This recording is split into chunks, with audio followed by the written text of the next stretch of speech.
The views and opinions expressed in the following paid program are those of the host, callers, and guests, and do not necessarily reflect the views or positions of this station, its management, or owners.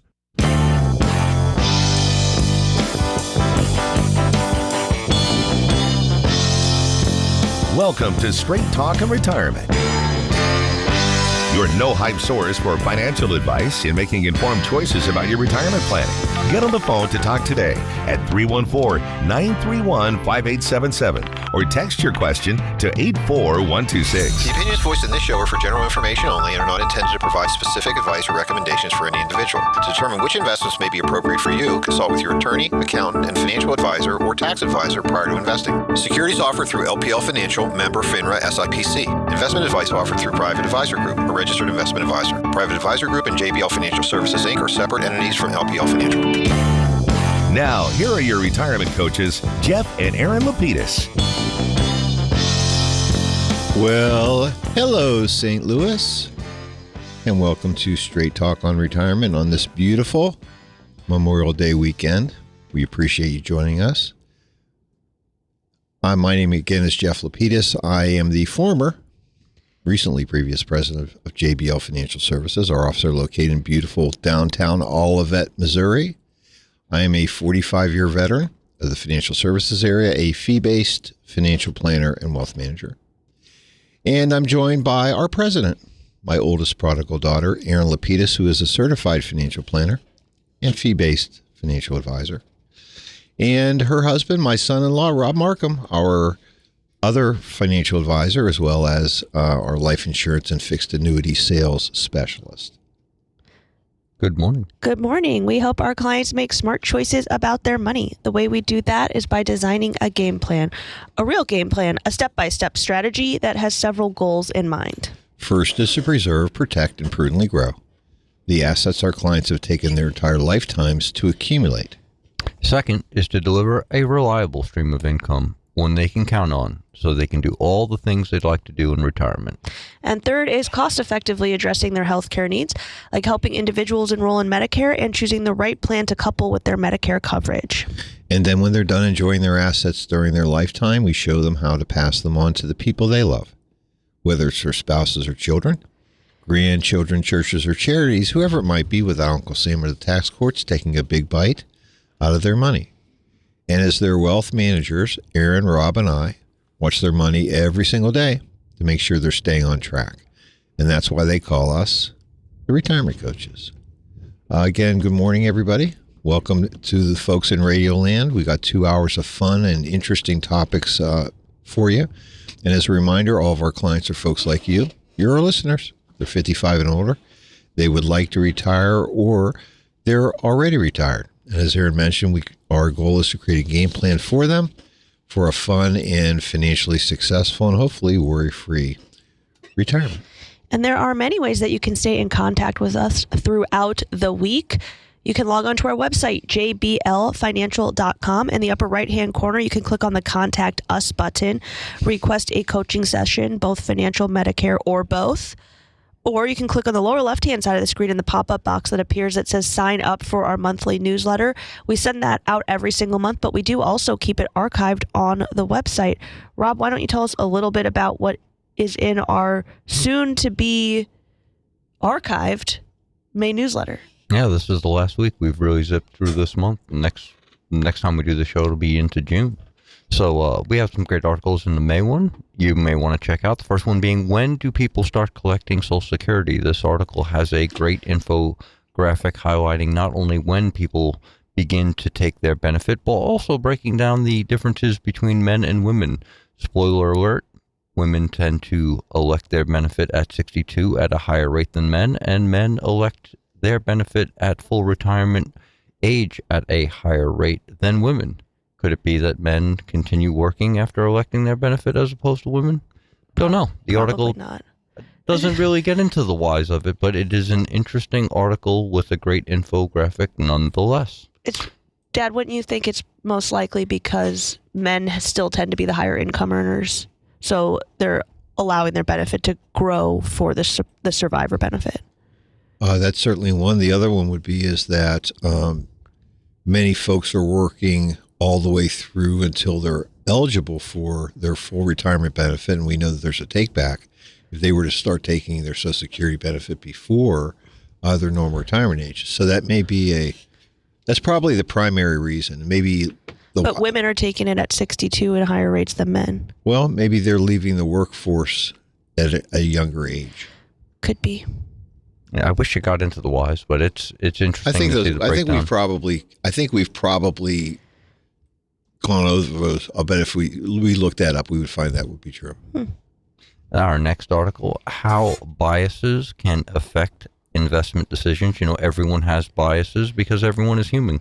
Having said that, once we involve money, strong emotions like fear, excitement, and greed could come into play, making biases much more pronounced. This article lays out some common biases that can influence investment and financial decisions. For example, one common bias that I think most people can relate to is anchoring, which is the tendency to become wedded to an idea even when it doesn't make any sense. For instance, you may own a home that has become too burdensome to maintain, but you know, you were married in that house, you raised a family in that house. So, you know, that bias is keeping you from moving off that idea, even though the house has 5 bedrooms and you only use 2. And there are many other examples in the article that I'm sure everyone can relate to. The bottom line here is when it comes to our finances, instincts may be working against us, and it's never a bad idea to have a financial professional come in with a fresh set of eyes and maybe help us move on from some decisions that no longer make any sense. And our third article, and this one has created a lot of buzz this month, is tip fatigue wearing you out? This article has definitely touched a nerve. We've been getting a lot of feedback, and, you know, 3/4 of people, according to a recent survey, have said that tipping is getting out of control and is expected in more places now more than ever. They've even given it names like tipflation and tip creep. This article lays out some great guidelines you can use to inform your tipping decisions. And, you know, as I like to be reminded of, tipping is always voluntary, and it is always up to you to decide who, where, and how much to tip. And our last article: do you need to adjust your tax withholdings? Now the tax filing deadline is behind us, you may want to adjust your tax withholding. This article lays out some reasons you may want to adjust your withholdings, and more importantly, how to do it. And that is our May 2024 newsletter. And remember, we keep the last 12, I think even 18 months of archived newsletters there for your reading enjoyment. So you definitely might want to go into the archives and check some of those articles out. That'd be great. Just log on to our website, jblfinancial.com. Very good. And again, our phone lines are open. We'd love to hear from you on this beautiful morning. 314-931-5877 or 84126 from the KTRS text line. We are live and local, and we'd love to hear from you. While we're waiting for our company, that's right. Our friends, our listeners to call, let's get into our first subject of the day. And, you know, we're always talking about one of our primary functions and things that and frankly, I feel is one of our most important missions, is to help our clients pass their assets on to the people they love when they're gone, and really have a game plan to do that. Obviously, the tax law is your friend in doing this, but the rules aren't complicated, but everybody's life is a little bit different. So what I'd like to do is to share something that happened this week that we had, and I think this is very good in terms of talking about planning options that are out there. Received a call from a client this week whose brother-in-law had recently passed away. And this happens to be a very good friend of mine as well as a client. Again, he's a friend because we play a lot of golf together, and he puts up with my lousy golf game. So he's a really good friend. He's like one of my best friends. There's no question about it. And, you know, unfortunately, his brother-in-law had been suffering for some time, and they kind of knew this was coming on. He happened to be younger, than our client. He's about 62 years old. His wife is approximately 58. So he passed away this last week, and Let's call him Tom for ease. let's call him Tom. Okay, so Tom unfortunately passed away, and his wife Sue, I'm sure is going to have some questions. And so, in my conversations with my friend, and obviously expressing our deepest condolences for his family, I wanted to give him some information, and because I know he was really kind of he's the big brother, and he was really the brother-in-law or brother in the family, and so he's kind of the one that people are looking towards for information and advice. And I just wanted to give him some things to think about, some questions to ask in that situation. First, how old are Tom and Sue again? So Or Tom was 62, and his wife Sue is 58. Okay. Okay, so both are under normal retirement age, and actually both are under Medicare age. Mm-hmm. We know that, and it was indicated from our friend, is that Tom was receiving Social Security benefits. Oh, so he must have just elected them relatively recently. And yes, and the reason he was is that unfortunately because he was unable to work for some time, his income was going down, so he had eligible for Social Security, and so he began to draw that benefit. And is Sue working, or is she retired? Well, she's actually working, and they have a family business. And the nice part is hopefully that's something that will continue in the future, but certainly short-term cash flow needs are something that they may want to consider. Okay. So the two big areas that I wanted to talk to him about, and were extremely important, were Social Security options, Right.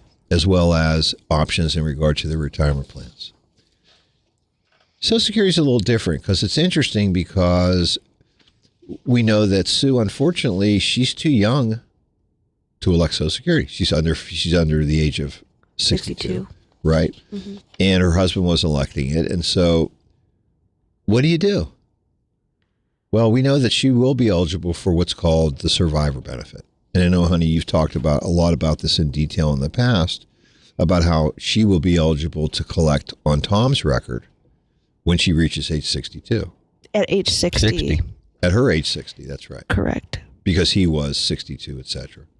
So that benefit that she would be collecting wouldn't be the full benefit that he was collecting, would it be? No, it would be the full benefit he was eligible for less her age, because she's 60. So there's a reduction in the benefit based on the claimer's age, even if it's the survivor benefit. Is it the standard 8%? No, they have a different calculation for it, because if you think about it, if you were elected at 60 and your full retirement 67, you'd have almost like 7 times 8 is 56. You'd have like a 56% discount. So I think they grade it slightly differently. Well, let's use a round number here. So we know. So let's say that Tom was again, he's 62, and that his benefit at that time was, let's say it was $1,800 a month. And when Sue is eligible to elect that survivor benefit, she would probably have a discount of at least 30%. So we're looking at her really having a benefit of around $1,500 a month at that particular time. And this benefit, she would be eligible to switch over to her own when she was ready to. And that's the big deal, because unlike someone that was older, that was receiving Social Security, and their spouse receiving Social Security, usually at death what occurs is that the surviving spouse either chooses their benefit or their spouse's benefit, whichever is higher, and they then drop one of the benefits. Now, was Tom collecting Social Security, or was he collecting Social Security disability? He was only collecting Social Security. Oh, because because unfortunately his situation was pretty fast. They didn't have the opportunity to go through the Social Security disability system. Exactly. So in this particular case, we know that she'll have Social Security availability, but again, it won't be for 2 years. Right. We also know that the amount will be discounted because, again, she is in her normal retirement age. And also it could be discounted even further based on the take back, because they have a family business. Well, there you go. So she's got some income coming in as well. In their original situation, Tom most likely wasn't claiming any income off he probably wasn't employed at the business any longer. So he could claim at 62 without any take back, whereas Sue was the sole proprietor now of the business. Yes, and I think she is basically a W-2 employee. Well, one good thing is even though there are some hurdles in the take back, when she begins to claim the survivor benefit at 60, her benefit continues to grow. Her own personal benefit. So in some cases, it might mean that she does, even though there is a discount and there is a potential take back, she still may need or want that extra income from the survivor benefit, which might make sense. Why not take it? I mean, it's available, and if you're not going to elect yours and yours is going to continue to grow, any relief, like say it was, say out of the 1,800 between the take back and you only saw 700, better the 700 went to her than you didn't elect it at all. Rob, there's no question about that. But again, what we have to also look at is what her income is and what her benefit. Also, the other thing to consider is if the $1,800 when Sue gets to normal retirement age is the larger benefit, you don't want to create that discount for yourself because that gets locked in. If you elect the survivor benefit early, and that is the larger benefit, you are locked into the benefit. Right. Well, you're not going to select yours. You're just basically going to keep the spouses.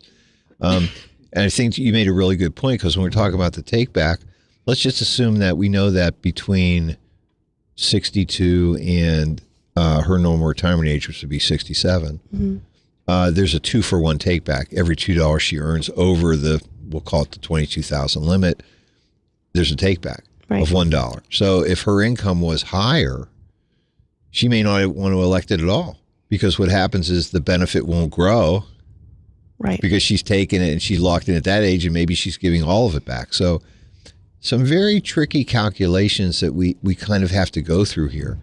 But again, really what we're talking about is doing income planning for the survivor, which is something that, obviously is a very key part of our practice. So let's go to the second part, which is the retirement assets.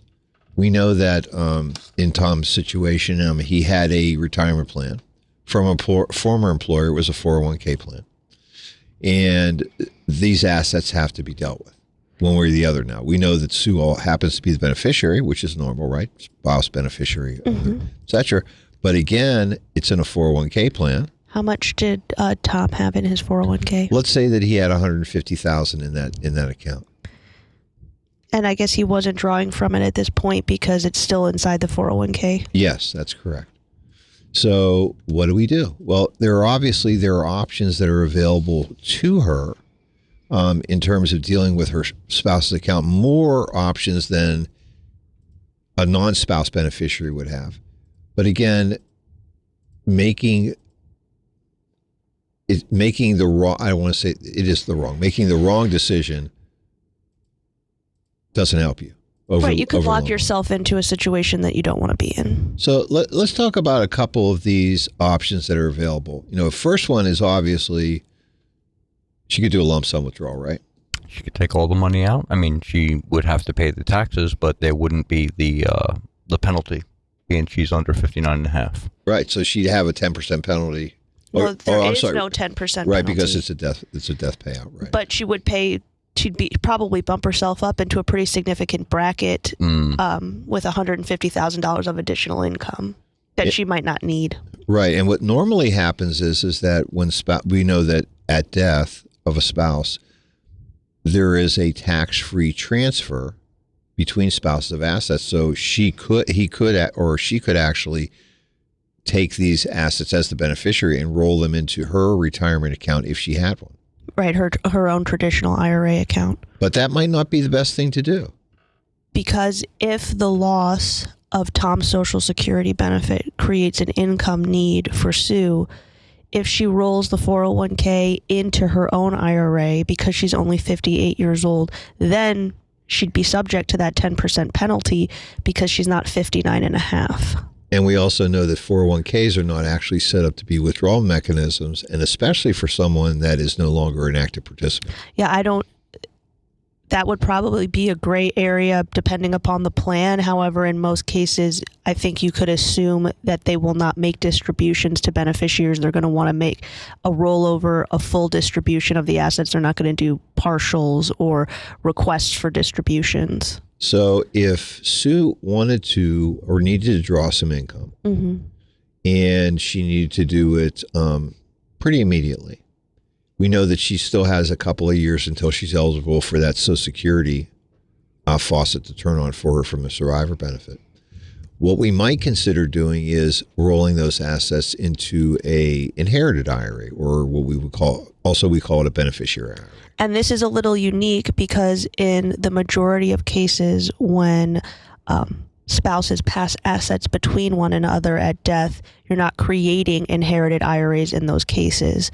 But because of Sue's age and potential income need, so if we use you said that Tom was collecting about $1,800 a month, are we going to assume that that's the amount of income that Sue is going to need? Yeah, why don't we do that? And let's assume that she needs to do that for, let's say, a 2-year period. So we're looking at 21,600 times 2 years, which would be 43,200, right? Did that include taxes? You went too fast. That's okay. Let's just use gross numbers for fun. Okay. So she needs $43,200.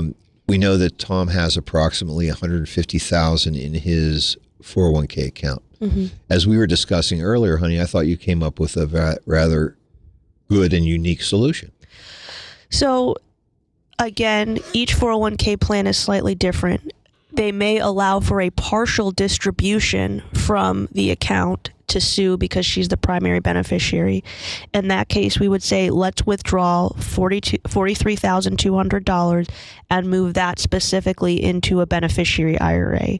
She's going to have to liquidate that over 10 years, but that's irrelevant because we just calculated that over the 2-year period, she needs that $1,800 a month times 2. So we already determined what her income need was prior to getting to 59.5 when she is going to be eligible to pull money without any penalties from her IRA accounts. We could leave the balance of about $110,000 in the 401k, let it remain there. If the plan says you have to take it all at once, one way or another, we could direct them to send 2 separate checks, $43,200 to a beneficiary IRA with its own account number, and then the $110,000 balance to an IRA in Sue's name, because then she would, after the 2-year period, after liquidating that $43,000 from the beneficiary IRA, she could then flip over to either taking the survivor benefit, and she wouldn't need to pull anything from her 401k or from her IRA, or she'd have access to those IRA assets without that 10% penalty. Yeah, and that's a big deal. So, and the way I really thought about that was similar to our clients that are in need of their own income from their own IRAs before they turn 59.5 years old. They have that provision that they could leave it in the 401k, pull as much or as little as they'd like, the 55 and over rule. Or before that was available, we had the 72T option where you could take equal and substantial distributions, and we always set it up using a calculation. How much income do you need for how long until we get to 59.5? Let's only break that piece off. So it was kind of like a similar thought process from that, because essentially we're trying to do the same thing, get Sue to 59.5. Yes. So that's a pretty good discussion, I think. So she really has some options. And again, I think it's a function of understanding what her cash flow needs are, projecting them. And then obviously trying to make sure that we're doing the timing of electing Social Security benefits at the appropriate time for her, and obviously taking care of her before that. And I also think that it really comes down to what is Sue's income need, because it sounds to me, and I didn't have this conversation with your dear golf buddy, but that maybe Tom was electing Social Security so he could actually receive some benefit because they knew, unfortunately, that time was short. Not that necessarily they needed that income to make things work because Sue was still running the business. So it's entirely possible that we don't have to do a lot of moving around here, that we could either let it stay in the 401k till Sue's 59.5, or to consolidate things, move it into her own IRA because she doesn't need the income. The important thing is to know on the front end what the needs are, so that way you can make the right decision as to where the money moves, because once you complete some of these transactions, they may be irreversible. Like once you move it into an inherited IRA, it's unlikely you'll be able to move it out unless it's immediate, saying like that was an incorrect transfer, it should have gone into a different account, not 6 months later, or moving it into your IRA. Like you're saying, honey, what happens is you think that you're opening a door, but you could be closing two behind you. Right. And so it's really important to get advice. Don't do this on your own, because what happens is that, as I said to my friend, I've said this to the clients as well, people don't typically get in trouble for what they know. They get in trouble for what they don't know. Right. And so not having enough information to be able to process and come up with the best solution is really what we're looking here for. So let's just make sure that we can get you the information that you need. Now, interestingly enough, if part of these assets were Roth IRA or Roth assets, even let's say Roth 401k, it really wouldn't change things. Right, because they're still subject to the same distribution rules. And even though the distributions when they're received are tax-free, they're not actually tax-free until you're 59 and a half. And also, but that would make things even a little bit easier. If a piece of that 150,000 was in the Roth, we could do what Rob said, which was have them immediately distribute that from the 401k Roth to Sue, no taxes, no 10% penalty, because she could do that because of the death without that penalty. That would create a piece of income for her that was tax-free, that she could either, put into the bank account, maybe a high-yielding money market account, use the cash to help pay for Tom's funeral expenses, whatever the case may be. That might be a quick way to infuse some cash for Sue, and also maybe even kick the can down the road a little bit. Now you have the Roth money. How long does that last? Maybe you need to think about things for a little while, because there is a new equilibrium that has to be reached for people when they lose a spouse. Well, that's right. So, again, the easy solution, or what you think would be an easy solution, which is let's just go from the Roth 401k to a Roth IRA. No, don't do that. May not be the right decision. Right. And that's why what we love to do with folks, and frankly, you ought to be doing yourselves anyways, if you can, which is, I used to do this on a napkin. We do it on an electronic whiteboard. Lay these options out. Let's put the money out so that you can see it. Forecast the cash flows. Didn't Lincoln write the Emancipation Proclamation on a napkin? Isn't that the story? I think that's just in the movies. Oh. Man. I can't tell you, but I'm into pictures. I love drawing. I mean, I'm a terrible artist, which is why I love to draw pictures. And you're right. I do only draw the way a mother would love. I do remember you drawing the umbrella one time and somebody asking if it was a rabbit. I definitely think he's onto something. Most people are visual people, and absolutely, once they see it on the whiteboard, and they can see, income flows and incoming, outgoing, it all just clicks. Also, the other great thing is that when you are drawing those pictures, it's about their numbers. It's about your numbers. So not only does the picture become clear, but it's using numbers that you work with all the time. We're just putting them in a different picture for you. Well, and then the cool part also is then we do the what ifs. Right. And we're doing the what ifs right in front, just like we're talking about now. What if we do this? What if we do that? I mean, and you can really see the results. So, as I said to my friend, obviously after expressing our condolences for him, is we're happy to be your backroom people if you want us to be. But you got to gather a lot of information. Also, the paperwork isn't necessarily complicated, but there right. can be a lot of it. And if you're used to doing it, that makes it all the less complicated. Or if you're used to us doing it, then it makes it really uncomplicated, right? That's what I was driving at. It takes away a lot of the anxiety knowing that all the I's are dotted and T's are crossed in the right way and things are going smoothly. It just, because let's face it, a lot of people are not experts on, the nuances of filling out all these papers. I think it does relieve stress, and also it's nice to know we have a notary in the office to take care of things like that, so it can be more of a one-stop shop instead of having to run around to a bunch of different places, which is often what ends up happening because you have to collect death certificates and documents and get signatures. So. Right. It's already a stressful period, and anything that helps relieve some of that stress is going to be a good thing. Well, and I think that's why at the end of the day, creating a real game plan, a strategy about how we're going to start forward, puts us in a position where when we do see other future bumps in the road, mm-hmm. we really have a clear picture of where we want to go and how we want to get there. And it's just then we just basically make course corrections. It certainly makes course correction easier if you have a course to correct. Right. If you're, on a path, at least you know how to, if you strayed a little bit from it, you know how to get back on, but there's just no path at all. I always like Mom's phrase, if you don't know where you're going, any road will get you there. It's true. All right, I think that we should take our first break of the hour. When we get back, the phone lines and text line are a bit quiet, so... Wake up, people. Right. 314-931-5877 or 84126 on the text line. Don't touch that dial. We'll be right back.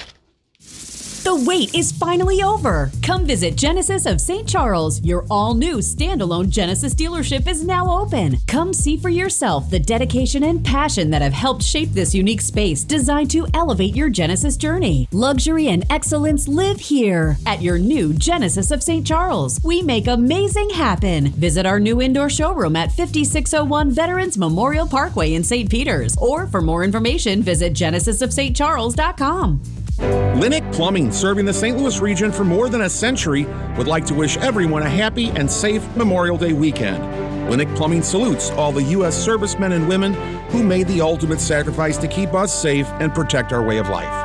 The Big 550 KTRS is live, local, and so are you, which is why you should shop local. Your money stays local, creating jobs that are local, local customers in local stores. Triad Bank is also local, a big part of the St. Louis community, and has teamed up with KTRS to present Shop Local Business Salutes throughout the day. After all, we live here too. Listen for Shop Local Business Salutes, sponsored by Triad Bank. Your business, your family, your bank. And the Big 550 KTRS, live and local.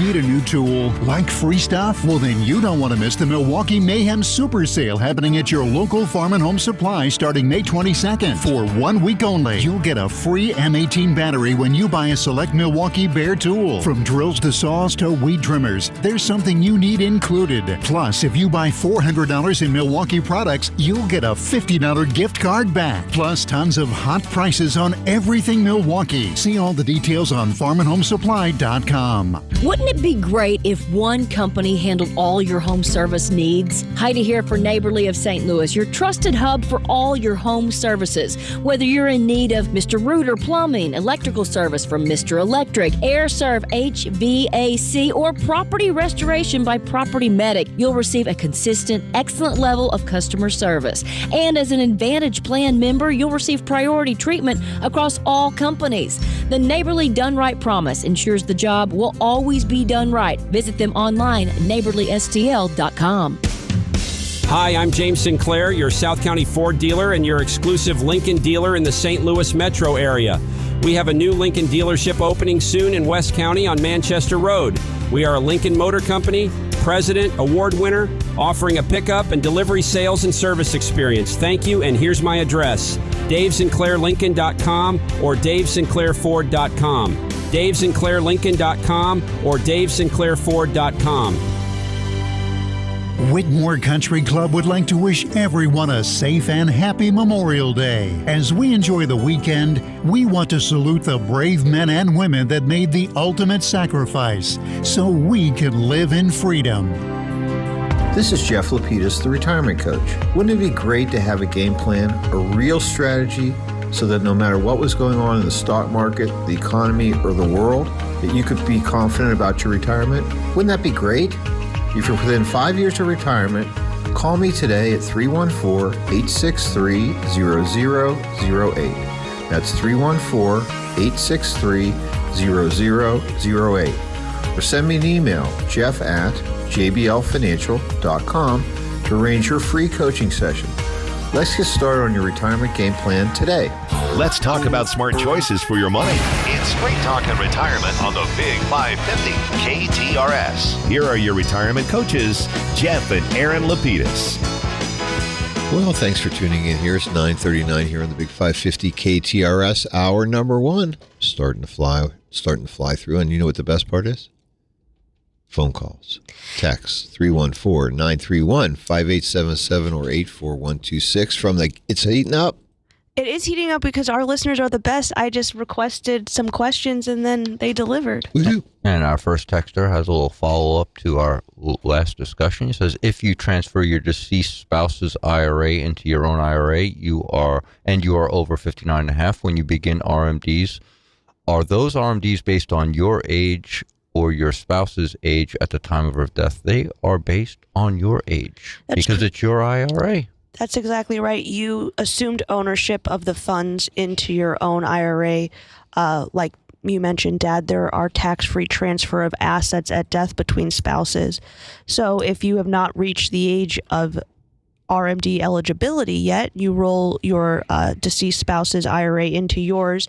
Then when you become RMD eligible or required minimum distribution eligible, it will be based on the account value, so that means you have incorporated your spouse's account value into yours, increasing your RMD most likely, but you still get to use your own age. And I thought this question brings up a really excellent additional topic, which is almost the other side of Tom and Sue's situation. We were concerned for Sue because she was too young to take distributions from her retirement accounts if they were IRAs.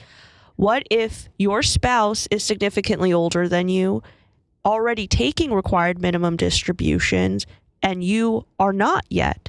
Maybe you are in a situation where you didn't even need those required minimum distributions. Your spouse, so let's fast forward 11, 12 years and say Tom was 74 years old. He had already begun taking required minimum distributions. About 4%, so let's say that's $6,000 on a $150,000 account. Okay, and Sue didn't want them, didn't need them. Didn't want them or need them. Instead of leaving the IRA in Tom's name, continuing to take those required minimum distributions, she can actually import Tom's IRA into her own and stop the need for the required minimum distributions altogether until she then reaches the age, which should be 75 by the time she gets there. Yes, honey. While you were talking, I was just thinking another option could be is that if she needed a certain, let's say she only needed half of that amount. Take three. Right. Leave the amount she needed. Exactly. Almost the same thing again, which is maybe we split the IRA into two pieces. Part of it goes to hers and the other part we just leave it as his. And we just continue to pull requirement of distributions from that one. And people might be thinking, well, why would you do that if Sue's old enough in this scenario to take from her own IRA? Well, if you reset the RMD schedule based on Sue's age, that means eventually she'll be able to pull less. She needs a little bit more right now, so she can continue to take from Tom's required minimum distribution schedule, and then she can essentially reset it with her own age, reducing that distribution amount. Because by the time in our scenario, she was, 60, he was 75. That's 15 years. That's almost. I believe that by the time you get from 73 up to but 10 years later, your distribution amount's closer to 7% or 6.5%. This is fun. I'm sure that's sorry. what the listeners were thinking. The listeners are going like, oh my God. But for us, this is fun. It just means you have a lot of options. Right. And really, in laying these out for you, understanding what they are and laying them out for you, put you in a position where you can make some good decisions and really customize your situation to what you need to have done. And it really kind of goes back to what you said opening the topic originally at the beginning of the hour, which is the tax code is your friend in these situations. It's giving you the playbook. How do we use it to our advantage? Because the unfortunate truth is we're all going to have to pay taxes on something eventually. What's the most efficient way to do that? And having the IRS playbook in front of you to be able to utilize will hopefully put you in the best position to maximize those decisions. And they do change the goal. They do move the goalposts. They just Always. do. They basically changed the game on us a few years ago. Right. The whole Secure Act in terms of creating this 10-year payout for inherited IRAs was a big game changer. And I see a few little articles dribbling out on the internet on my Microsoft feed, but we're talking about this every day, and we'll certainly talk about this in a little bit more detail after we take care of answering some of your other texts that we have. I think. Do you have a couple of text questions that you can grab for us? I plan to retire at the end of the year. When should I call the office to arrange a coaching session? It's a great question. I think as summer approaches, a lot of people start thinking that they're ready to retire because they're looking out their window. They see how nice the weather's getting. Well, it isn't curious to me, but the war in the Middle East, the war that's going on in Ukraine, the presidential election. Crazy stuff the administration wants to do every single day from a climate change point of view. Guess what? One of the clients said you're just getting big and bold about your political opinions on the air, and I think I second that now. Big and bold. Thank you. So right. So you're welcome. that being the case, all I can say is that there's always uncertainty, but we're seeing more folks wanting to retire, which is great.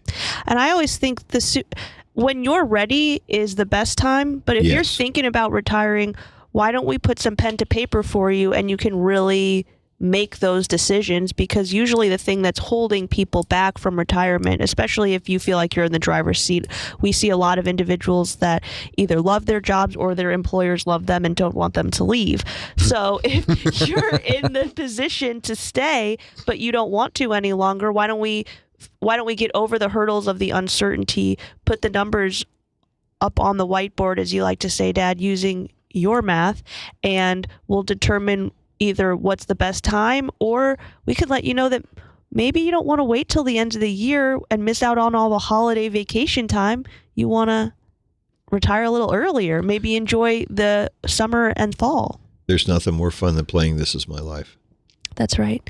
And I think we should probably take we actually have a call on the line. Let's grab Judy before we take our second break of the hour. Good morning, Judy. Hi, guys. How are ya? Oh, so nice to hear your voice. How are you doing, Judy? Judy, are you in Illinois, or are you on our side of are you on our side of the river today? We were on your side from Monday to yesterday. We went to my granddaughter's high school graduation in Kansas. So Congratulations! Congratulations. Thank you. 2 down, 2 to go. So my question, So my question is, Jeff, when we talked, we were talking about when my husband or my spouse passes away, that we would keep our money separate instead of combining them. Yes. Okay, if he passes away before me. Yes. So does that mean that I have to take a distribution when I finally reach 73 or 75 or whatever from both of the accounts? Actually, yes. What happens, Judy, is you have to take them from your accounts because they're yours. And if your husband's accounts haven't been distributed to the beneficiaries, then what happens is then you will have to do that for his accounts. But most likely what will happen is when his IRA assets are distributed to people he wants the money to go to, we'll be setting up inherited IRAs for them. In the year of his death, we'll do that withdrawal of his required minimum distribution before those accounts are set up, and then it'll be up to those beneficiaries to do annual distributions and get under that 10-year So it won't be your track. responsibility after the first year, after the year in which your spouse passes away. We'll help you take care of that final distribution, and then those assets will distribute to the beneficiaries, kind of like you planned, and then you don't have to worry about those any longer, but we'll take required minimum distributions from your account when you 100 years from now get there. Yeah, because you're never going to be you're never going to be 73. Forget that. Right. We're going to stay in denial as long as we can. Okay. I also remember this is cracking me up because I remember when Judy came in, one of the first. They were one of the first clients I got to sit in on, and I think you were working on some life insurance with them. And Judy said she was going to put a note in her pocket that said her husband did it. If we found her anywhere.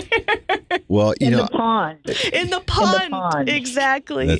That's pond. Yeah, that's funny because one of the fun things for me with you guys is that you were one of my first clients. I'm really almost one of my only clients to actually hold off on taking their Social Security until age 70. That's because Judy's spouse neither of them refused to quit working. Well, right. Well, exactly. Now, actually, and the purpose there was to maximize the benefit for Judy. Right.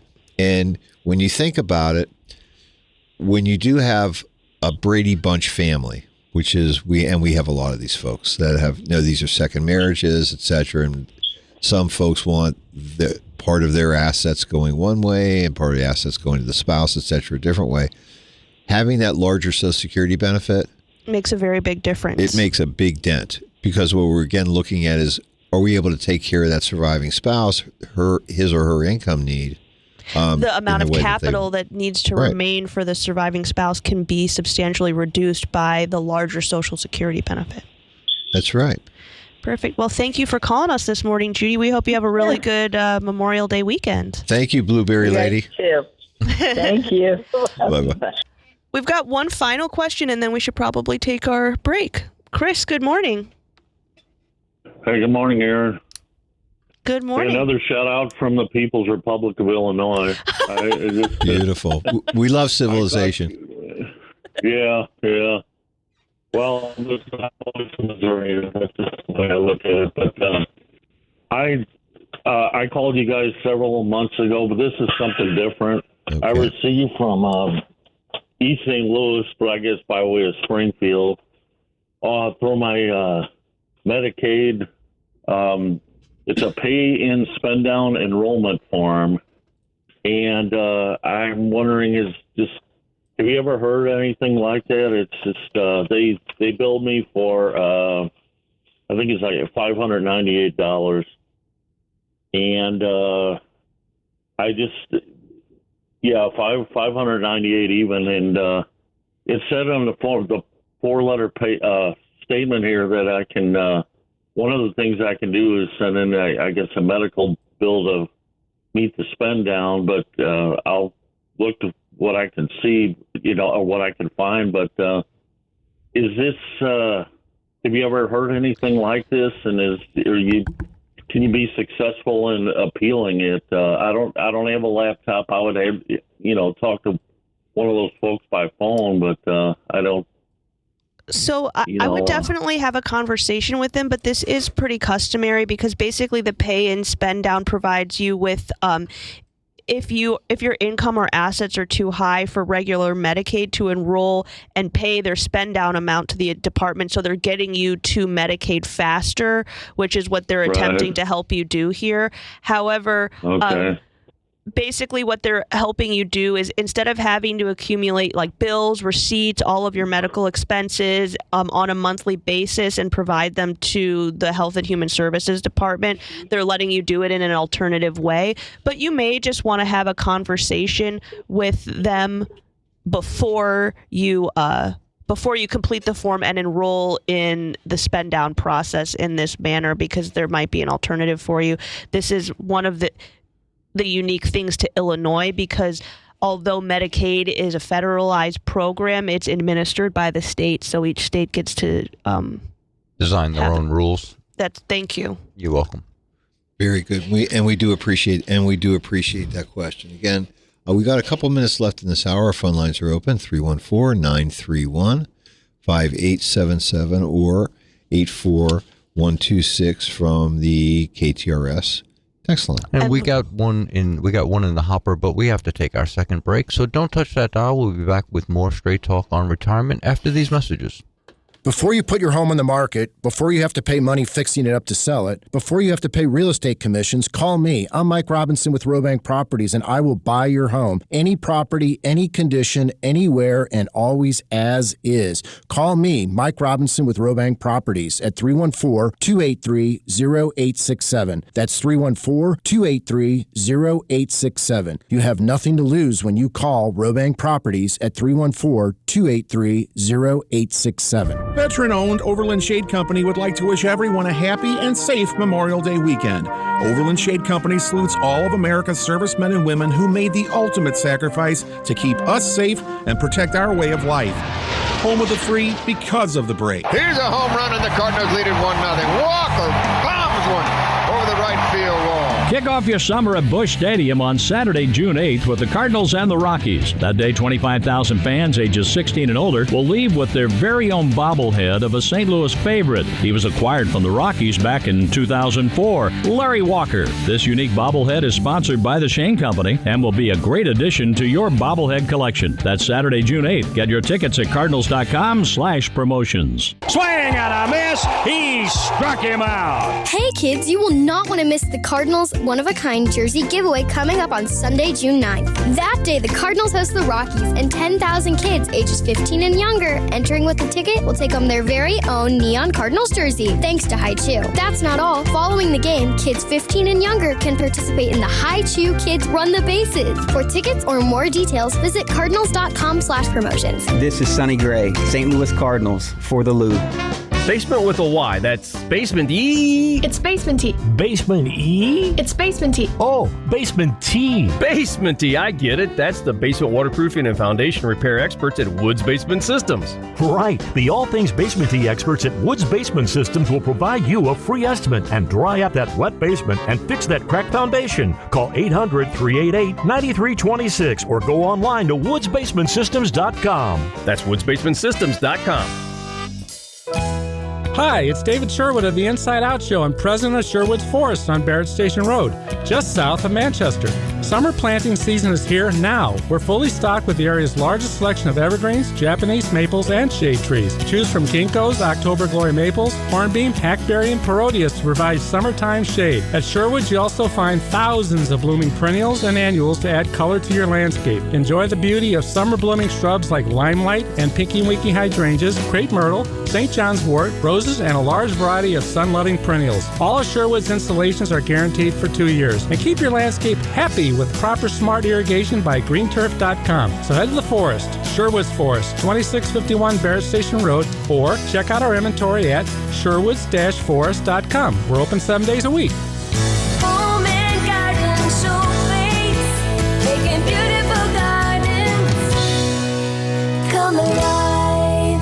Now, back to Straight Talk on Retirement on the Big 550 KTRS. Here are Jeff and Aaron Lapidus. Welcome back to our last moments of the first hour of Straight Talk on Retirement. We do have a couple of text questions left, so we would love to get to them before we head into hour number 2. Absolutely. And our next texter writes, since I've been added to my husband's IRA and I am 9 years older than he, will that affect his or my RMDs? Well, IRA stands for Individual Retirement Account. So you can't co-own it. Exactly. So you've been added most likely as a beneficiary. Thank you. I'm sorry, I didn't My mean. goodness, no, just getting it right and moving the goalposts along here. So if you've been added as a beneficiary, no, that has no impact on your required minimum distribution. You don't have one on your husband's IRA. It also doesn't impact your husband's required minimum distribution. It is solely based on his age. This is one of the reasons when we have a lot of folks that come in and see us and say, can't we consolidate these accounts? I don't really want all of these IRAs. My husband has an IRA. I have one. Can't we combine them? Not unless one of you passes away. And the reason for that is because they're individually owned. They're tied to your social security number, your date of birth. That means you'll be on your own required minimum distribution scheduled. Just like our previous caller, Judy, she mentioned, her husband's currently taking required minimum distribution. She's not to that age yet. Eventually, when she gets there, she will be on her own schedule. That will have no impact on her husband's current schedule that he's already. And spouses are the only ones that even have the option of rolling their dead spouse's IRA into their own. If I were to inherit, say, my dad's IRA, we would be trying to talk about how I can backdoor engineer importing money.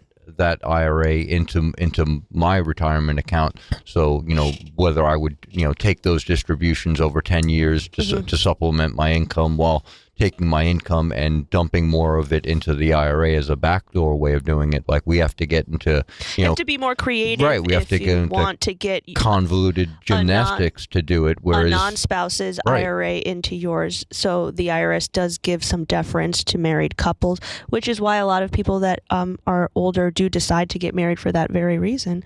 So please don't touch that dial. When we get back, we're going to talk some Medicare at the top of the next hour. See you soon. Choices for your money. It's Straight Talk and Retirement on the Big 550 KTRS. Here are your retirement coaches, Jeff and Aaron Lapidus. Welcome back to Straight Talk on Retirement. As always, our phone lines are open, 314-931-5877, or send us a text, 84126 from the text line. As promised at the end of the last hour, the top of the second hour is always Medicare. Because you care, we talk Medicare. That's right. So, having said that, let's talk a little bit about Charles. You know, this one, before we jump totally, this is an interesting situation. So last week we kind of talked about the state of Medicare, and I thought it would be better to go back into some situations that we deal with on a regular basis in regards to Medicare, which is our normal speed for the most part. So let's talk a little bit about Charles. Charles worked as a mechanic for most of his life up until he was about 65 years old. He had developed some rheumatoid arthritis, causing him to reconsider his work as a mechanic. And when the pain became too much for Charles, he decided to retire from his long career. And, you know, he was retired for about 3 or 4 months before deciding to take a job where he could work from home, answering customer service calls for companies. Does it sound familiar to anyone? Sometimes, you know, you make a decision, you're ready to retire. In Charles' case, you know, unfortunately, rheumatoid arthritis makes being a mechanic difficult, but he wasn't done yet working. As Dad says, more tread left on the tires. Love to see it. And Charles continued to work from home until he was about 68.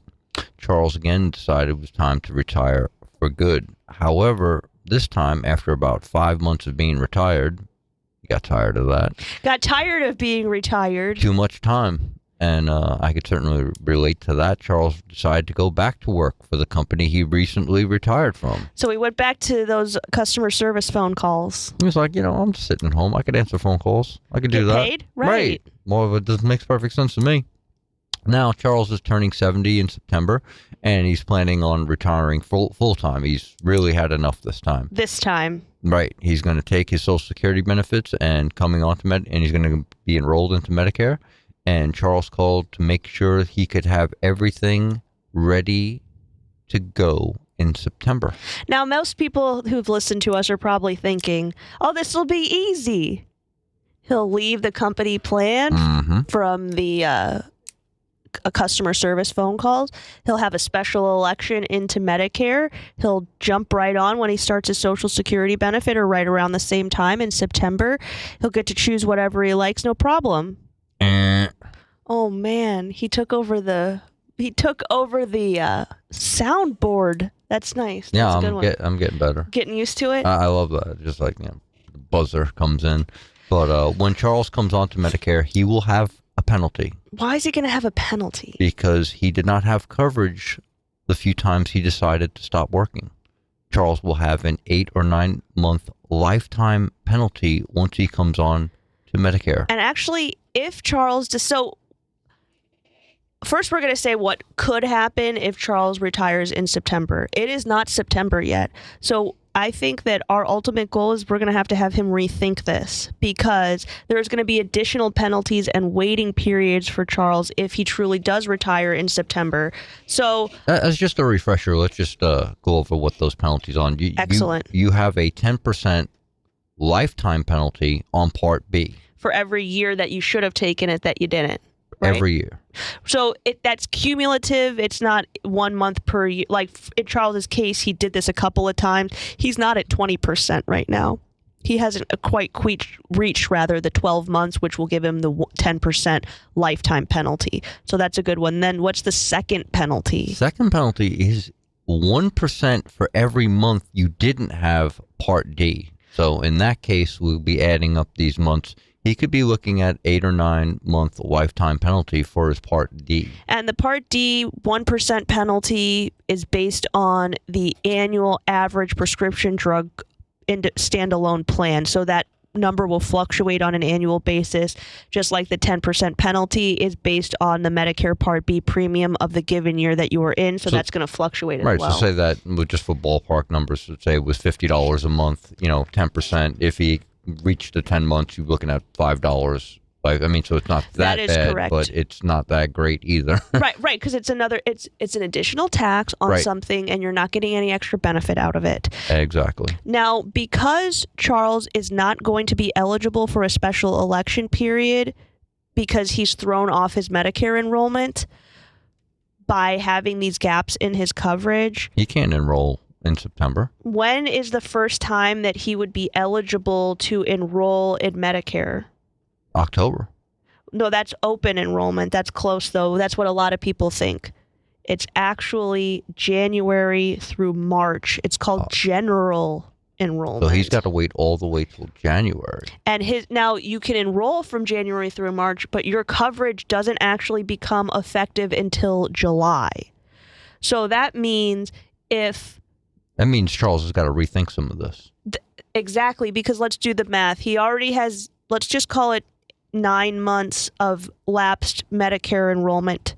He doesn't want to. The first move on the chessboard is we don't want to add to any more of those months. Because if he does retire in September, he would have to get an individual policy, and that's going to extend. It's going to keep adding up months. So he's going to go from September is the 9th month of the year through January. So that's another 4 months of penalty.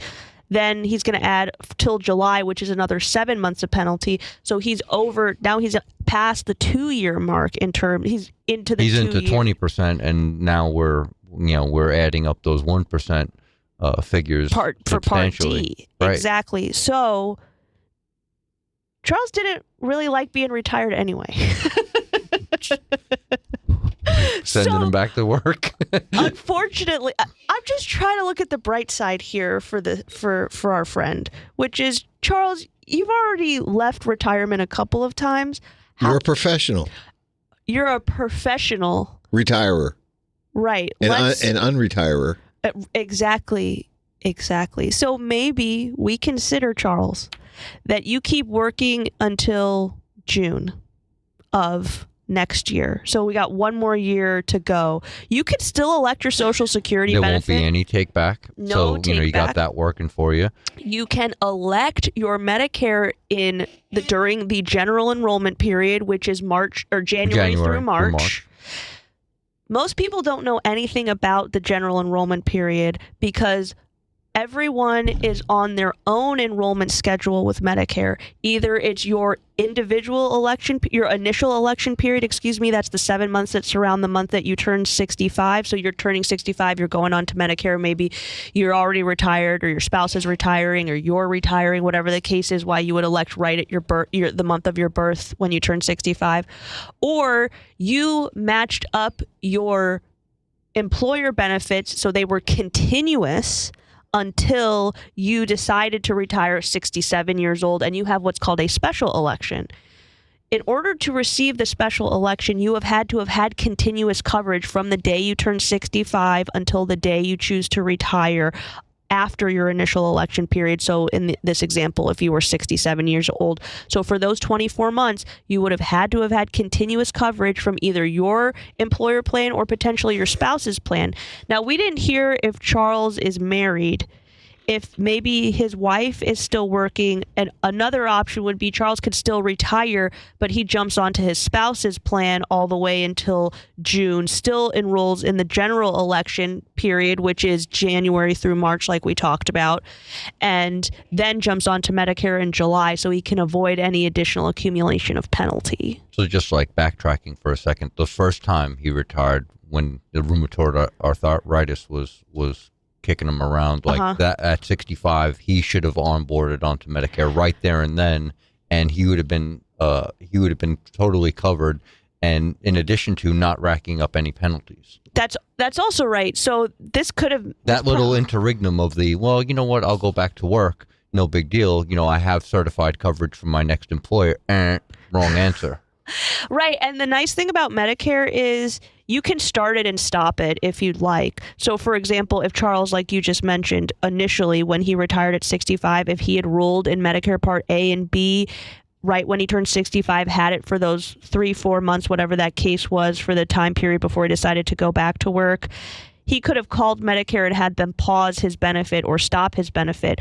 Unlike Social Security, when if you do that, they will let you, the government's happy to stop sending you money.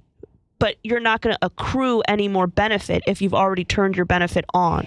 With Medicare, you're paying for something. Right. So your premium is going to go up or down based on what the government decides Medicare Part B premium is. That's independent of you deciding to enroll in it. Exactly. So that means that if Charles had elected his Medicare benefits, then when he went back to work and received full insurance benefits again, he could have called the Center for Medicare Services and said, pause my benefit or stop my Medicare Part B benefit. He could have gone through the exact same process again when he retired for the second time and jumped back onto Medicare for that 5-month period when he was off of group health insurance or his employer-based plan again, and then called back when he went back to work and said, pause it again. But most people don't think about that because, like you said, Dad, in the last hour, it's what you don't know. It's never the stuff that you and I was know. also thinking that he would be in the same place if he had elected COBRA coverage during those periods because Medicare isn't considered. COBRA is not considered Right. qualified coverage. Yes, and so we don't actually know what Charles did for that period of time. He could have gone without coverage entirely, like Rob conjectured, or he'd be in the exact same place if he had elected the COBRA. And you're right, since none of those time periods were over 18 months, he could have had that COBRA coverage for the 4 months he was retired the first time and then again later. So we're not sure what he did, but unfortunately he did not do the right thing. Well, that plus electing COBRA at this moment It's not gonna help it doesn't either. doesn't help you either. You have coverage, but the thing is, the penalties are mounting. And you're still waiting. Right. So you would be able to. So if he was dead set on retiring in September, you're right, Dad. He could have access to COBRA all the way until July of next year because that's less than 18 months. So he would have that access. Or another alternative would be to look privately, like through the Affordable Care Act, just through an individual insurer going directly to them, not using your former employer's benefits. But neither of those they are going to alleviate the financial risk that you have because you've created some financial protection for yourself on the medical side of But things. that penalty is running. But it does not alleviate the issue that we're discussing, which is the Medicare penalties and enrollment periods that you now have access to. And unfortunately, these two penalties that we're talking about are for life: Medicare Part B late enrollment and Medicare Part D late enrollment. And unfortunately, again, I'm just the bearer of bad news today, Medicare does not, even though it's a government program, even though you are not, everyone listening, I'm relatively sure, not an expert in Medicare, ignorance is not a justifiable reason to have the penalty alleviated for you. You have to have been in the hospital. Even being out of the country won't allow for this. Even being in federal prison does not alleviate your need to enroll in Medicare. Wow. So it's not an excuse for not having there's a done reason it. to break out of jail so you can get enrolled in Medicare. Right. Now, you all might be thinking, how did I know that? We had a situation where we helped someone that had left federal prison get enrolled in Medicare. Again. Wow, that's crazy. Well, you see a lot of things you know, over 15 years. This is another one of those situations where you need to get help. You need to have someone help you look before you leap. When you are making life-changing decisions, and I would say retirement is most likely one of the top 5 life-changing decisions you're going to make over the course of your life, there is no harm in getting outside what I would consider expert advice, just having a conversation, especially if you chat with someone like Rob or Frank or myself in our office. There is no cost for you to do this. In Charles' case, it's going to cost him almost $40 a month for life extra. Well, that was from what he did, but at least you guys actually put him on the right trail now that he understands the steps he has to take. I was going to say to reduce or not to increase that penalty any further. He did make the call now, and so hopefully we can help alleviate any additional missteps here. The nice thing is, no matter what Charles decides to do, he's going to be able to get onto Medicare when basically in July of next year. He will be eligible to enroll in Medicare.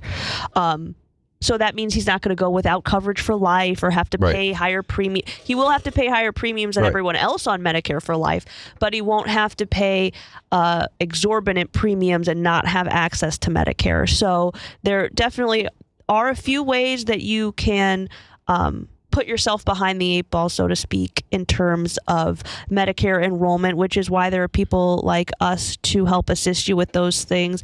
It doesn't cost you anything to have the conversation. And then we're also here not only for the how do you enroll, but what do you enroll in when it's actually time to do that. And we can have all of those conversations with you in our office if you give us a call, 314-863-0008, or if you log on to our website, jblfinancial.com, just click on the Contact Us button, say, I'd like to chat about Medicare. I'd like to retire for the fourth time, and I want to jump on Medicare. I did just thinking on it, logistically, it's pretty wild that, you're taxed, you pay Medicare taxes your whole life, and then they penalize you if you don't onboard the right way.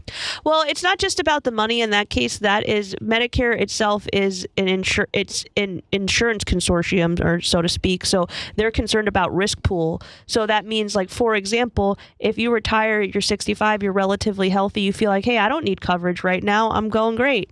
Things are great. And then you find out something's not so great, and then you decide you want to enroll right then. Those insurance companies and the government wanted your premium all the way up until something goes wrong, so then they can spread the risk across the pool for you.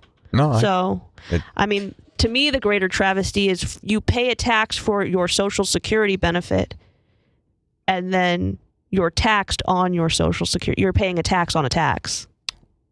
They've got it all figured out, don't they? I guess that's why they call them the government. No.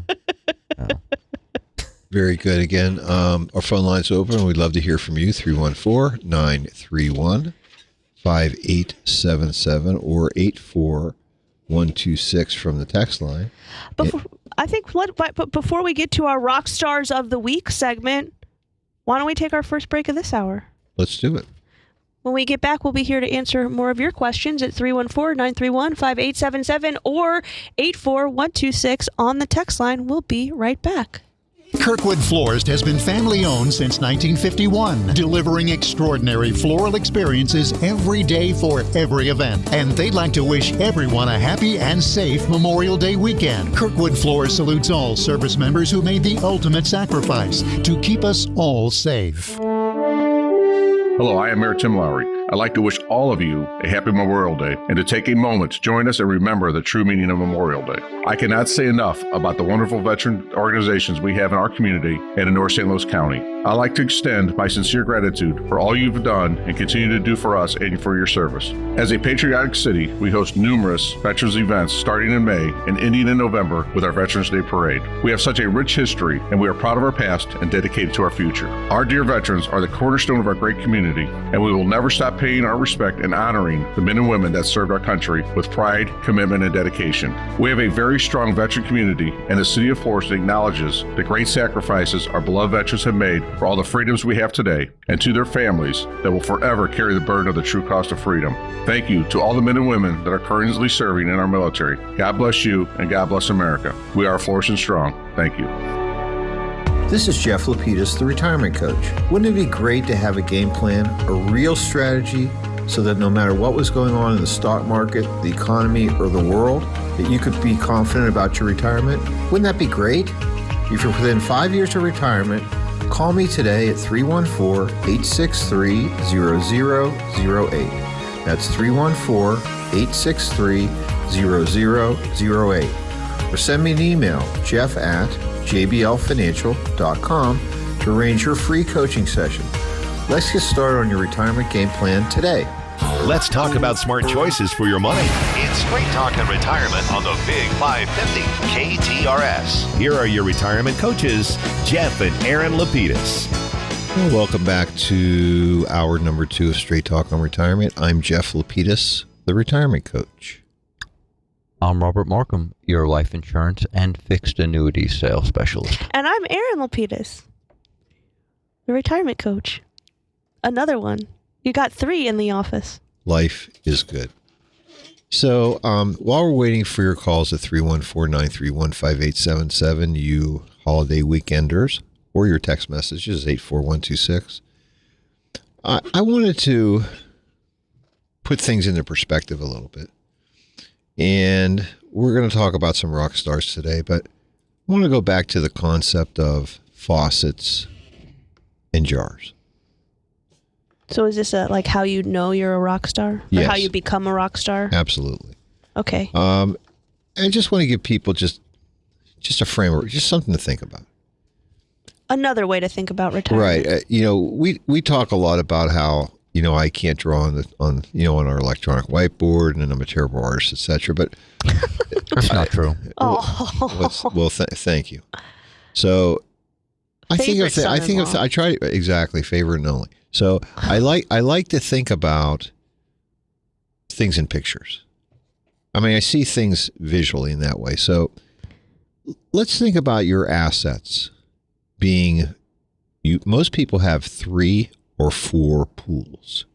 And most people think about all of their assets in one big pile. Right. So what we're going to do is we're going to separate these assets into 3 or 4.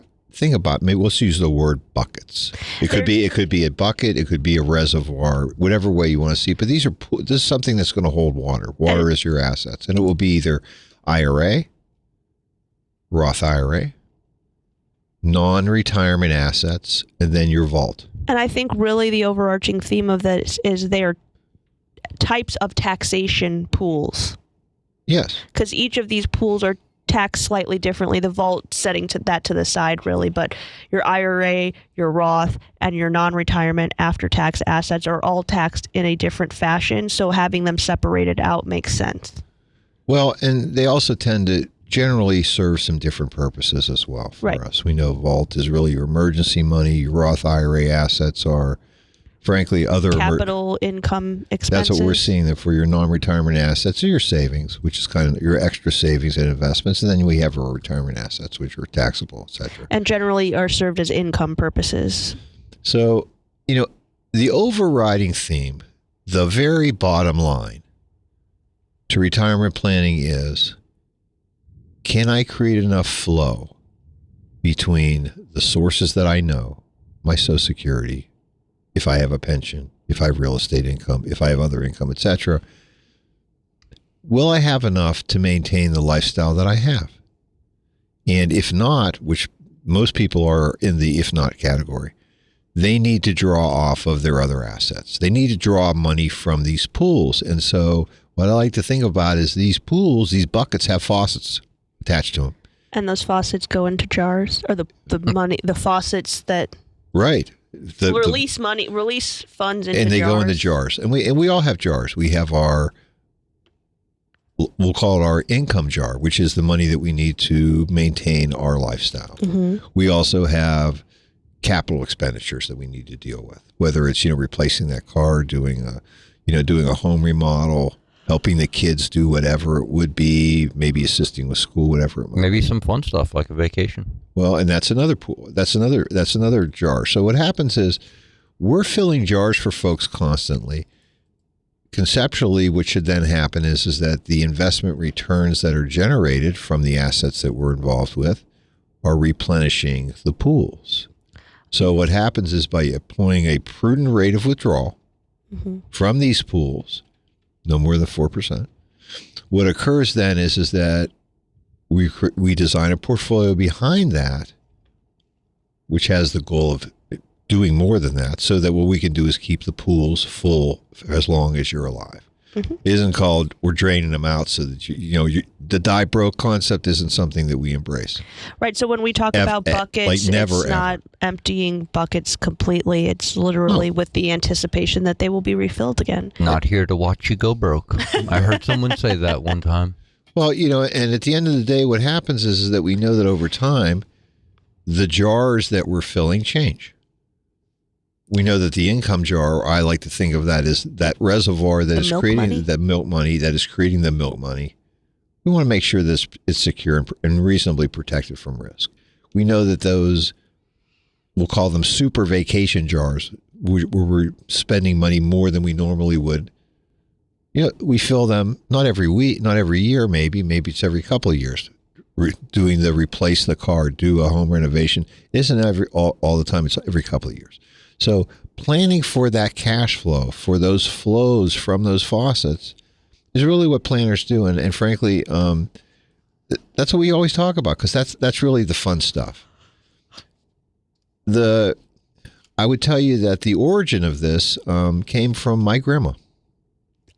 We have talked about jars quite a bit on the show, and you haven't told the Nana story in quite some time. Probably I haven't, but yeah, Nana is the name we have for my mom's mom. And she, as I like to tell the story, she's a Pittsburgher. She was a Pittsburgher. She lived on a street that was on top of a hill, cobblestone. And the home that she lived in a row house, similar to what Archie and Edith did on Archie's place. We're all in the family. All in the family. Well, Archie's place, wasn't that like the spinoff? That was the bar, yeah, but he still lived there. Okay. So, was that after Edith died? Yes. So what happens is that you walk in, my grandpa's chair was there, we'd shake our hand, he was a steel worker, he would, we'd scream, Grandma would come, etc. But on her, she called it her bureau in her dining room, basically the serving piece she had 3 jars. One was for the temple, one was for the women, and one was for something else.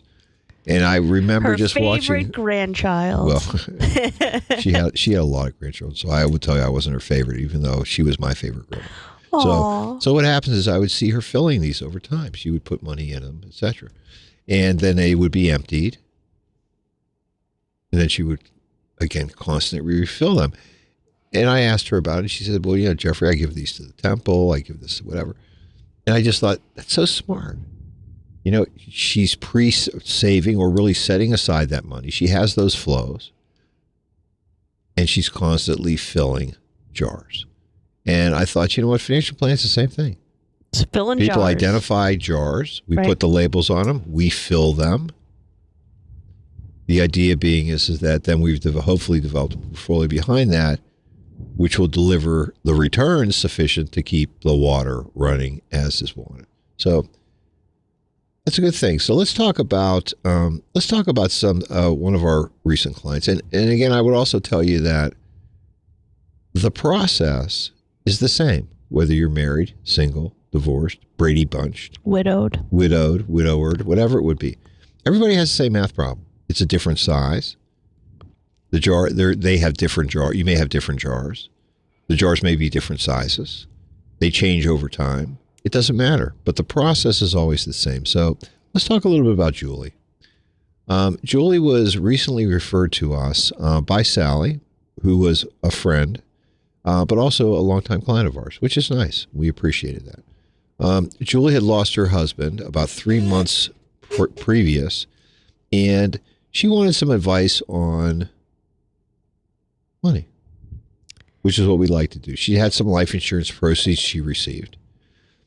She'd also had some assets that she obviously had inherited from her husband. She had a question about survivor benefits. She had questions about, when do I switch over from the survivor benefit to my benefit? How do I deal with long-term care? Man, she had a lot of questions. Transition to Medicare. And that's really what a financial plan is, which is really kind of pulling these things together. How do I turn on the faucets? When do I turn them down? Do I make sure that our house is protected? Do I need the protection in terms of dealing with long-term care expenses? Unfortunately, her husband had been chronically ill and went through this, and so this was obviously top of mind for her. Do I have the right Medicare plan?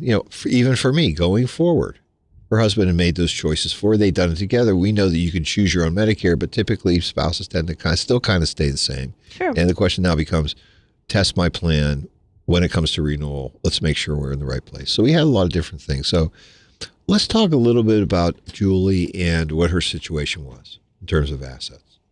And Julie had about $1.2 million in investment assets, $950,000 of which was in an IRA, and $250,000 of which was in a non-retirement account. She recently received $50,000 in life insurance proceeds, income tax-free. Woohoo! Absolutely. She has a pension of about $1,700 a month on her retirement, and her husband's benefit, Social Security benefit rather, was $2,500 a month. So, interesting. Did Julie have any children? Yes, they have a couple of children. That's nice. I was just curious. And interestingly enough, we obviously have to have a discussion with her about it. And she also has a couple of grandchildren. Right. And so we're going to have a discussion with her about how do we eventually pass those IRA assets, which are rather substantial in her case. Right. Almost $1 million. And it'll probably be more than that, most likely over a long period of time. How do we pass them on to children and or grandchildren in the right way? And frankly, a lot of that's going to be based upon their financial well-being, their health, etc. So, we don't know if we haven't discussed whether one of them are special needs or not, etc. And that's a little bit more complicated. But we know that after our discussion, she wanted to keep about $20,000 in her vault. That's smart. Which is easy. And actually, the life insurance proceeds certainly could create base for that. So if we looked at that money, we say, well, we've got $30,000 available for income or reinvestment purposes. But at the end of the day, every analysis, every discussion about cash flow starts with how much do you need? And we mentioned to her that it's probably going to take another 3 to 4 months to really get your feet under you in terms of what your real spending is. You may have some bills that you're cleaning up. You may have money that you're giving to the, et cetera. But understanding what your cash flow need is, that is really the core. So after our discussion, we found out that she believed that she was going to need about $6,000 a month net. Naturally, what do? We scale it up for taxes by 20%. Right. So that takes us to $7,200 a month. Her current pension is $1,700 a month. The survivor Social Security benefit was running about $2,300 a month. So we know that she's still short. She's actually short a little bit more than that because this was something we had to break to Julie too, which was that because she has a PSRS pension, right? Her survivor Social Security benefit actually is subject to part of the windfall too. Yes. So we have to subtract probably at least $500 off of that $2,300 a month. So she's really closer to another $1,700 a month total. So she's a little short. Yes. Which we know is the case. And so what happens is we took that shortage, we multiplied it by 12 to come up with that annual amount. And then what we do is we divide that annual income need, that necessity, by 4%. That tells us what capital we need for what we like to call the milk money. So if we subtracted the $1,700 from her pension and then the $1,700 from Social Security, we're only short $3,800 a month. That's great. And then if we multiply that by 12, we get $45,000 a year. Divided by 4% is about $1.1 million. Right. So she's there. Yep. I mean, which is the nice thing. So as long as we're able to adhere to a prudent rate of withdrawal of 4%, she'll be okay. That's right. Which really turned out to be obviously something that was really comforting for her. It is comforting. And I think also having those conversations with people are important because, for example, knowing that unfortunately the cash flow is we can recreate the cash flow for Julie, but knowing that those amounts are going to change, based on the windfall because of her peers' pension, that's an important thing to note because knowing what's about to happen makes it takes the surprise out of things, which is really important, I think. It's just like going to the pharmacy. If you know what it's going to cost when you get there, it's not, maybe you were shocked before you got there, but at least it's not shocking when you're trying to pick up your meds. You never want to be blindsided when it comes to the math that runs your life. Right. I mean, that's Exactly. just not the kind of blindside that you need. It's one thing to go to the grocery store and, pick up the orange juice and go, I'm not going to pay this. But, that's one side of blindside, but you definitely don't want to not see the fastball coming. Well, let's assume for a moment now that Julie is feeling comfortable. Good. In regard to her income flow in the future. She knows that she doesn't have a lot of wiggle room, but at the same time, what's nice is that if she's able to adhere to a prudent rate of withdrawal, she should be okay over a long period of time. Yeah. So then the question became, what if she becomes chronically ill? Right. Will she have sufficient cash flow to maintain her lifestyle wherever she is, and at the same time not spend down on her assets? And I would certainly say that at this particular moment in time, since we're funding to a cash flow goal of $7,200 a month, right, that's pretty close to what the costs are today in assisted living, and certainly a lot less than is in independent living. So if she isn't looking at skilled nursing, 24-hour skilled nursing care, she would be okay.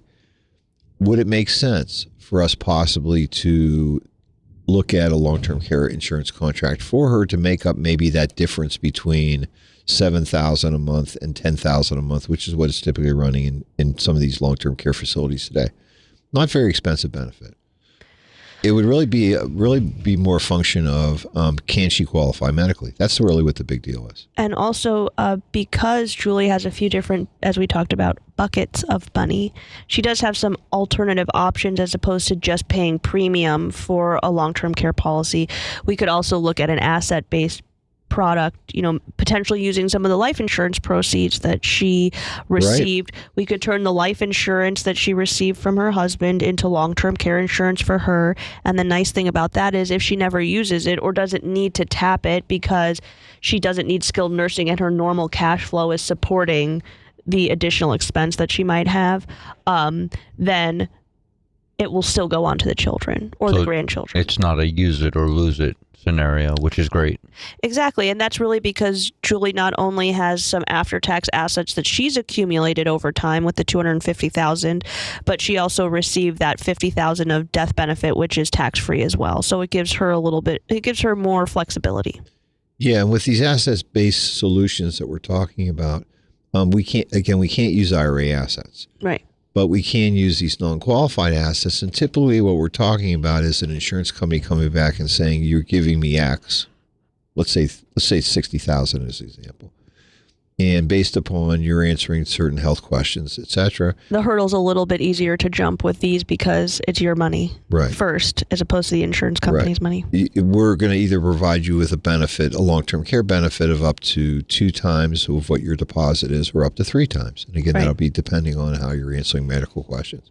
So, as Aaron was saying, if we do have to employ one of these strategies, and Julie does become chronically ill, we'll be emptying her bucket first for what she put into the contract. And then what happens is we will then get into the insurance company's pocket. And I had an interesting conversation with one of the individuals that, one of the companies that sells these products. And when you think about it, if you're looking at an overall asset base, because the way that you pay for the long-term care the way that you pay for the extra benefit in these asset-based products is by giving up interest. So you're giving up interest that you would accumulate on those assets to pay for the benefit. So really the way many of them work is, it's sitting like inside of a fixed annuity. You're giving the insurance company back some of that fixed guarantee that you were offered in order to pay for the 2 or 3 times the deposit that you put in. And they mentioned that, if you're paying for a long-term care policy itself, those numbers in many cases work out to be very similar.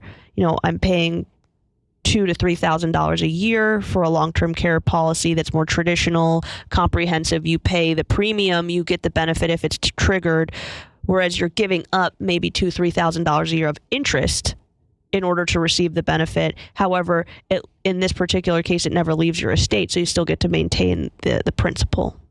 Right. If you don't consume use it. your portion of the capital that you put into the contract, it then gets returned at death to your beneficiaries Right. tax-free because it's an after-tax contribution to start. Exactly. So again, I think that's good. And then obviously we would then have the last conversation with her, which is, you have some children, you have some grandchildren.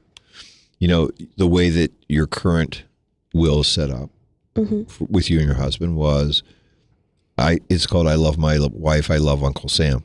Husband to wife, wife to kids. Exactly, just very vanilla. And, the grandkids get money, but only if their parents predeceased them. So we know that the Secure Act changed things.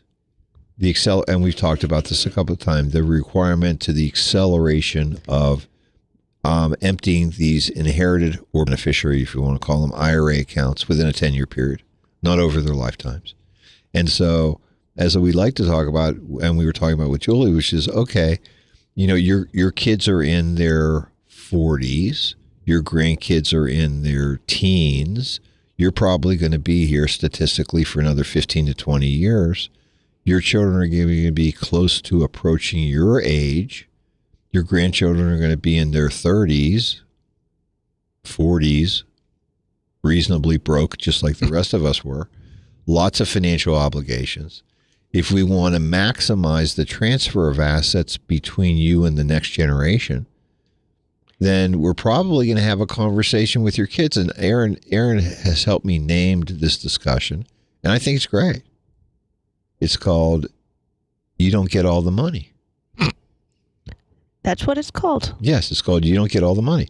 And when we have this discussion with the children, if we do have it with our clients, with Julie's children, we're going to discuss why it makes sense to take some of that money, have it go directly to the children, to the grandchildren, so that it's being used when they need it instead of, I had this conversation with Julie. And of course, I referenced you and your sister in this conversation out of kindness and truth. And truth. Which is, there ain't no way that I'm going to let you and your sister decide when my grandchildren get my money. I'm going to make that decision because I know that in your case, as much as I love you and as frugal and wonderful of a person as you are, as well as your sister, they'll be my age before they get anything. Well, see, that is leaving out one very, very large piece of things, Dad. You don't have to die to give your grandchildren money. Exactly. You don't have to die to give us money. Really? Yeah. That's amazing. It's I'm dying to hear that. It's an often overlooked planning tool that can be utilized. Well, the gift allowance is like $19,000 per human being per year. It will be next year, but it's only 18 right now, babe. Sorry. Well, we can make that up. Well, thank you. It's curious because, as I say to everybody, and especially during our reviews, I've been doing this for 40 years, and I never really imagined truly having these conversations with clients because their parents would pass, my parents passed. Please don't leave us the bills. Maybe you got a house, maybe some CDs, etc. The concept of, individual retirement accounts, Roth IRA accounts, they didn't even happen until 1990. So we weren't having these conversations, and our generation is truly the first one to have real wealth and real wealth to transfer. The tax law changed in the Secure Act. It blew estate planning up. It really did, because Uncle Sam now has given you a roadmap to say you need to pass these assets on intergenerationally. Don't be vanilla anymore. You don't want to. They didn't realize that's what they were telling you. But they probably don't. But again, maybe this is just let's make lemonade out of lemons. I think it is, because really what they wanted was their tax money faster. Well, we don't have a problem with that. No. But the point is that if we're going to mitigate that tax liability as much as we can, shouldn't we get the money into the hands of the people that really need it? So as you're listening to my voice today, hopefully I'm falling asleep. I hope not. Is that what I'd love you to do if you can, and don't close your eyes, especially on the road right now, but visualize a 3-layer cake. The top layer being your IRA assets. Which are taxable. Taxable. The middle layer, if you have them, Roth IRA assets, tax-free to the kids. Non-taxable. Non-taxable. Right. And then the bottom layer is, we'll call it everything else, which is your personal assets. Maybe it's your home, CDs, bank accounts. After-tax money. Tchotchkes, whatever it would be. They were after-tax money. The way that your documents are currently written right now, everybody's is that whomever is receiving shares of your estate, your pie, you're just taking a knife and cutting it straight down. Like a traditional piece of cake, you're getting all three layers. Everybody's getting all three layers. That's right. A piece of all three layers. Go, Rob. Give me some sound effect. Sorry. That's like a bomb. I think you wanted like a slicing sound. Okay, so is that the right way to do it? No, not anymore. What we really want to do is we want to get out a spoon. Start scooping. We want to scoop those taxable assets and giving them first to the people in the lower tax brackets, grandchildren, etc., leaving the tax-free assets, the Roth, the non-retirement trust assets, if you have a trust, or TOD assets, to the people in the higher tax brackets. And then that bottom layer kind of gets divided. Maybe the house balances out the estate because it gets a step up in basis. Right. So it goes to the kids. And maybe there are certain, what do you call them, tchotchkes, that they go to certain people, heirlooms. They go to certain people. It's kind of like when you used to yell at me for picking out all of the marshmallows out of the Lucky Charms. I love marshmallows. Right. But That's the best part of the cereal. I can't believe I didn't put you in reform school. I mean, what the hell? Like, once you've done that, you've ruined the cereal. Just buy more. Of course. Again, you need to think of your estate as all of your assets, not just the investments, but also the other stuff. And I think if you can draw a picture, you're going to do it better than me, of these three layers, or maybe you have a 2-layer cake. That's cool. Or you have a business. That could be a 4th layer cake. That could be a 4th layer. Figuring out how much people get, and then figuring out who should get it from what is the most tax efficient way to get those to those people.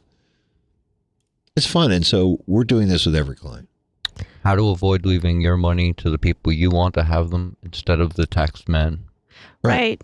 Exactly. Yeah, exactly. Which is giving the tax man his share because he always eats. Right. But only what he's entitled to, not what... Not any more than exactly. that. So that was a fun conversation that we had with Julie. Again, we're going to take our second break of the hour here. That's right. Our phone lines are open. We'd love to hear from you. 314-931-5877 or 84126 from the text line. We'll be right back. This Memorial Day weekend, escape to paradise at Camden on the Lake, located in the Lake of the Ozarks. Join us for unforgettable moments under the warm sun and starry nights. Immerse yourself in free live concerts on our outdoor stage, or for more endless fun, act like a kid and partake in our belly flop contest and tricycle races. Relax in our luxurious rooms where comfort meets elegance. Make your reservations by calling 573-365-5620. Online, CamdenOnTheLake.com. Camden on the Lake, where every moment is a celebration. This is Erin Lapidus, the retirement coach. Wouldn't it be great to have a game plan, a real strategy, so that no matter what was going on in the stock market, the economy, or the world, you could be confident about your retirement? Wouldn't that be great? If you're within 5 years of retirement, call me today at 314-863-0008. That's 314-863-0008. Or send me an email at aaron@jblfinancial.com to arrange your free coaching session. Let's get started on your retirement game plan today. Now, back to Straight Talk on Retirement on the Big 550 KTRS. Here are Jeff and Erin Lapidus. Well, we're back here. It's 10:53 on the Big 550 KTRS. We've got about 5 minutes left. We'd love to hear from you. 314-931-5877 or 84126 from the text line. I know you're thinking about having or enjoying this big holiday weekend, and we really want you to do so. And thank you so much. And I was going to say also, I should have done this at the beginning of the show. Yesterday was a big day. It was a big day. It was Friday. It was Friday. It was my son-in-law's birthday. It was. It was also the birthday of our incredible general manager. Wow. Of KTRS, Mark What? Dorsey. You share a birthday with Mark Dorsey. How cool is that? How cool is that? Absolutely. So now you're officially a cool kid because you've got another celebrity, which is good. And obviously our best wishes to everybody. And Aaron, thank you, because last night was really good. I'm firing your mom as cook forever, so it's all good. Wait, I'm sorry, what? You're a great cook. I love that. Thank you. I love that. So I'll just have you cook for me. Every night? What do you mean? What do you mean? I fed you when you were little. What the hell? I know. You got I got spaghetti and what I used to call fancy chicken. You got 18 years plus college out of You got tendies? I've got a time. No, fancy chicken was not tendies. Fancy chicken was, you would have enjoyed it. It was boneless, skinless chicken breast, and my dad took all this time to cut up all different colored peppers that went on top. Yes. Is that why you don't like peppers today? That's terrible. Oh, man. I don't think he cared what I liked when he was making dinner. No, I bought this cookbook that said 20-minute recipes, and so what I did was I went through and I made every recipe, and that was one of the recipes that Aaron actually happened to like. So but I guess I must have asked him what it was called, and he told me fancy chicken. So I did. So going to the mailbag, as you can imagine, I have received a few questions. They're all the same. Jeff, what is your game plan for retirement? That's a great question. That's a great one. And I would say you really would need to ask my boss. Oh, that's true. She's only about 7 feet away from me. We'll keep you. Thank you. You have employment for as long as you'd like. You know, your mom's thanking you right now for that because she's like, more husband, less money, same money, forget it. Go to work.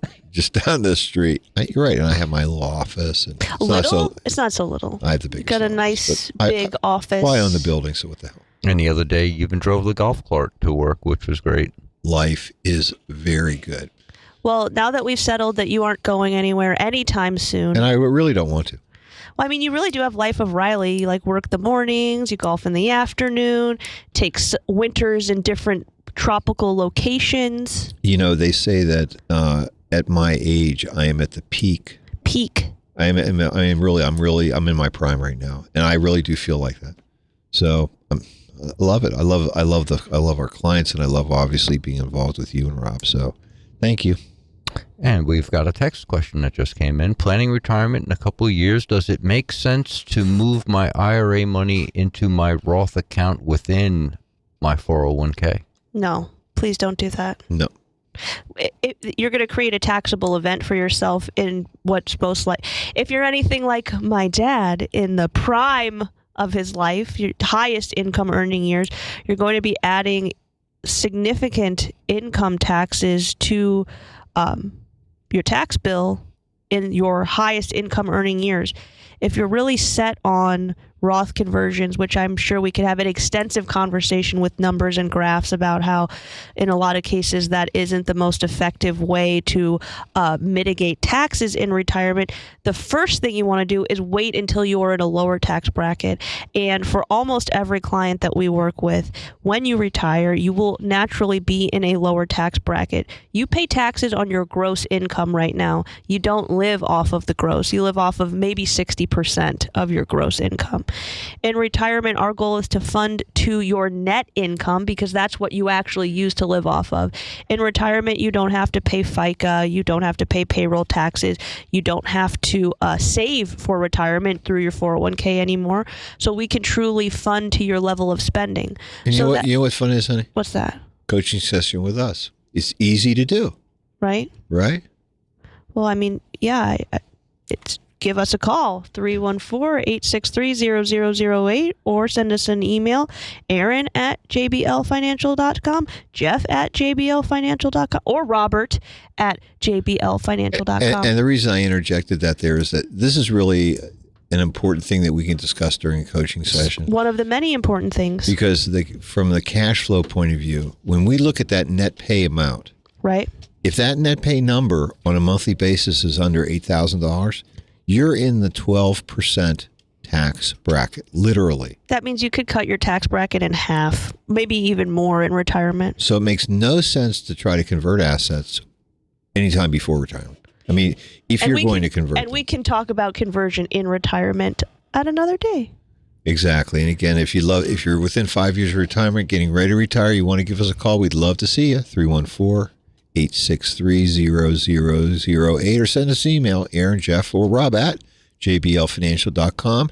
Have a great weekend, and we'll see you next week. The opinions voiced in this show are for general information only and are not intended to provide specific advice or recommendations for any individual. To determine which investments may be appropriate for you, consult with your attorney, accountant, and financial advisor or tax advisor prior to investing. Securities offered through LPL Financial, member FINRA SIPC. Investment advice offered through Private Advisor Group, a registered investment advisor. Private Advisor Group and JBL Financial Services, Inc. are separate entities from LPL Financial.